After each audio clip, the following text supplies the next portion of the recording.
Welcome to the deep dive. Today we're digging into something huge. How AI is taking over from actual people, consular officers, in deciding who gets a visa. Yeah, it's a massive shift, the old way. Things slow, paper-based, and honestly pretty subjective.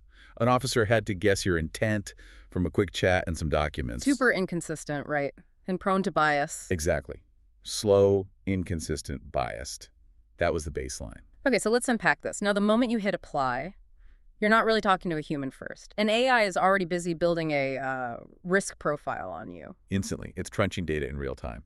And our sources show this isn't just one AI. It's like three things happening at once. First up, automated data mining. Right, and this goes way beyond just checking criminal databases. They're scraping your public digital footprint. You mean like my Facebook, my LinkedIn? Absolutely. Facebook, LinkedIn, X, Instagram, whatever it's public, it all gets hoovered up to paint that picture of you. Oh, wow. And they share this stuff? Oh, definitely. Yeah. That data doesn't just sit there.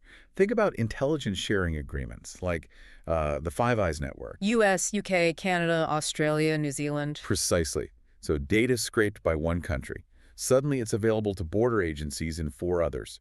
It's a very powerful screening tool. Okay, so they have this digital picture. How do they link it to, well, me, physically? That's pillar number 2. Biometrics. Mostly facial recognition. It's the big one. Right. Matching my photo or scan against huge databases. Exactly. To verify who you are, stop fraud, and flag anyone already on a watch list. It connects the digital profile to the physical person. Got it. Data scraped, face scanned. Then what? Then comes the core mechanism, the black box scoring. This is where predictive analytics comes in. Trained on millions of old applications. Millions. The system learns patterns and gives you a score, basically predicting how likely you are to, say, overstay your visa or break the rules. And that score decides your fate. Pretty much. Yeah. It feeds into what people are calling the traffic light system. Green, yellow, red.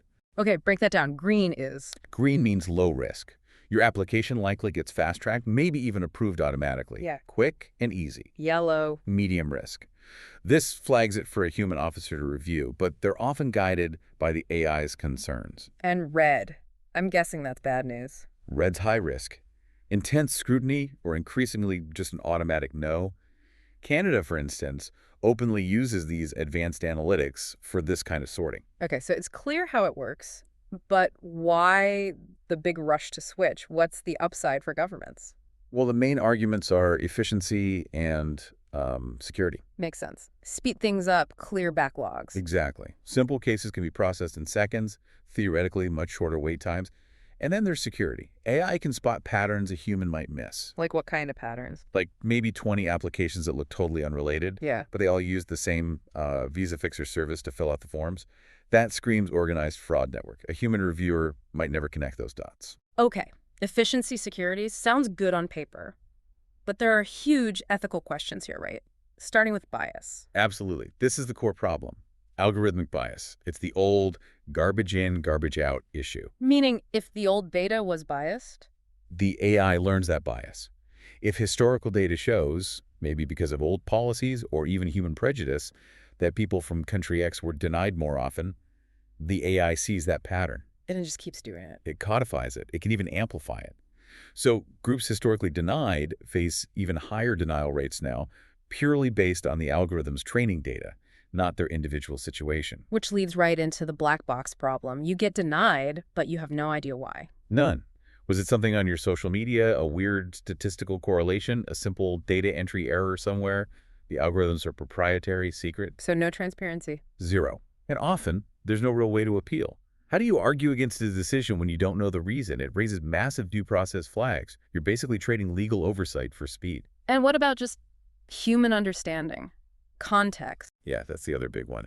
AI is terrible at nuance. A human officer might understand a gap on your resume was a career break for travel or family. But the algorithm just sees unemployed. Exactly. It struggles with context, with the messy reality of human lives. So summing up, this shift is happening fast. We're moving towards like digital visas tied to our biometrics. That seems to be the direction. The visa becomes just a data point linked to your face, your fingerprints. Okay, so today's systems mostly look at our past. But what's the next step? Where does this go? That's the really unsettling question. The future could be predictive risk assessment.